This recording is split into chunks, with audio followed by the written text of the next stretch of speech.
The amendment before us, Honorable Speaker, is then to also have a haircut in the equitable share from the proposed 400.1 billion to 380 billion, Honorable Speaker, so that all the levels of government apportion the loss of anticipated revenue across the board, Honorable Speaker, and therefore the nutshell of this amendment of the division of revenue is actually to decrease the amount from 400.1 billion to 380 billion, in line with the realities we find ourselves as a country.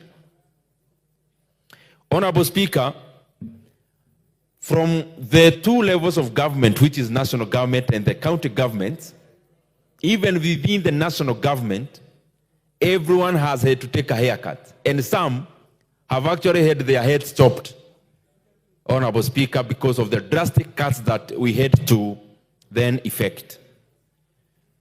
Across the arms of government, the executive is losing money, Parliament is losing 3.7 billion Kenya shillings, Judiciary is losing around 2 billion Kenya shillings. Everyone, every arm of government, Honorable Speaker, and all levels of government has to come in and go through the austerity measures, Honorable Speaker, the ones we are effecting today, and especially in the counties through the division of revenue.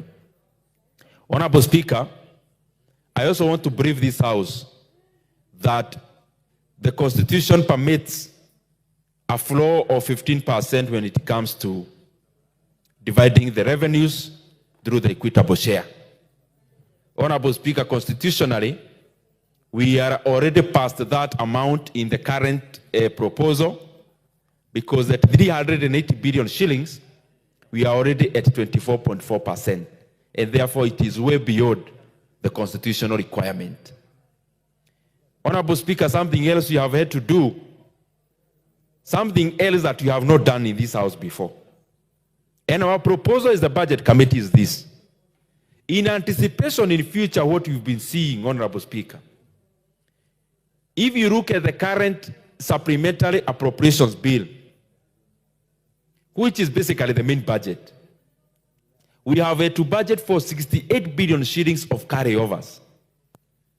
Carryovers meaning we have cherry-picked a few items which, even if the year has lapsed, those budget lines cannot lapse. They total to 68 billion. However, the entire amount of carryovers, monies that we are not funded by the Treasury, by close of last financial year, was 221 billion Kenya shillings. It therefore means our revenue raising measures as of last year, through debt and revenue, ordinary and A&A, was short of 220 billion Kenya shillings, Honorable Speaker. Now, this is the debate I invite this House, Honorable Speaker. In light of that, we have to budget 13 billion Kenya shillings to CDF, carryovers. We have to budget for over 30 billion Kenya shillings to our counties as carryovers. We have to budget for 23 billion shillings, Honorable Speaker, 21 to 23 billion, as carryovers for pensions. What am I trying to say, Honorable Speaker? The way the government should work is that by the fall of 30th June, Kenya operating under what we call T+2. After 2 days, there should be no disbursement from the National Treasury for the previous year's budget. Basically, that's what it means. But then, because some of these things like CDF, we have already gone for public participation. These monies, I mean, you have gone through the wrong hole. There is no way then we could have, or CDF could have been denied this amount. Monies for pensions, whether the year lapses or not, is not a problem of the pensioner. They had to be paid. County governments alike. They have already done their budgets approved by the county governments. They need the money. So we have 68 billion we are funding now, money for last financial year. And as we know, because governments are run through time, government is not in the business of wealth. Government is always in the business of cash flow and revenue. Therefore, Honorable Speaker, since you cannot run government through receivables, you cannot run government through assets, you only run through money that is coming in and out. We have done one thing. In anticipation, we have a year where the revenue raising measures do not measure up. Honorable Speaker, what do we do as a country? We anticipate to raise 2.6 trillion Kenya shillings in ordinary revenue this year. What happens when we go to 30th of June next year and we have only raised 2 trillion? What would happen? That's the debate I'm inviting this house. What would happen, just to repeat, if we anticipate to raise 2.6 trillion, what would happen by 30th June that KRA has only raised 2 trillion?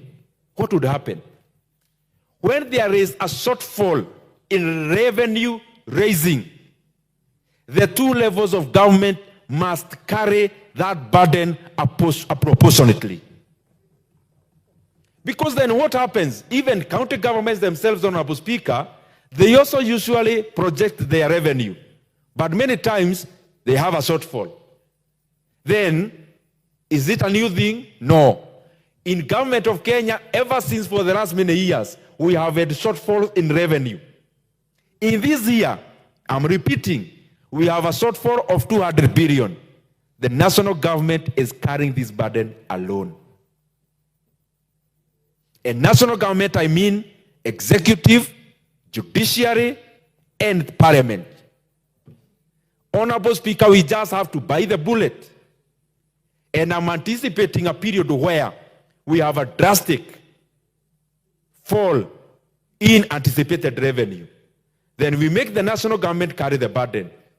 They may actually end up even not being able to pay salaries. Why? Our development expenditure as of this budget that we passed the other day is 640 billion. What if we had a shortfall of 640 billion as a country? Then it means we are obligated to fund all the other levels of government, but the national government will have a deficit in funding even PE, personal emoluments. That is what we must think of as a house. When there is a shortfall, the two levels of government, at the same percentage, they carry the same burden.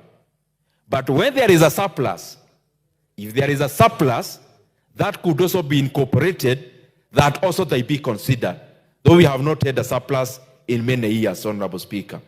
So that is the main highlight in this proposal, Honorable Speaker. I know there are provisions with the Constitution. We have to sit down with our legal experts, but we decided this debate must start.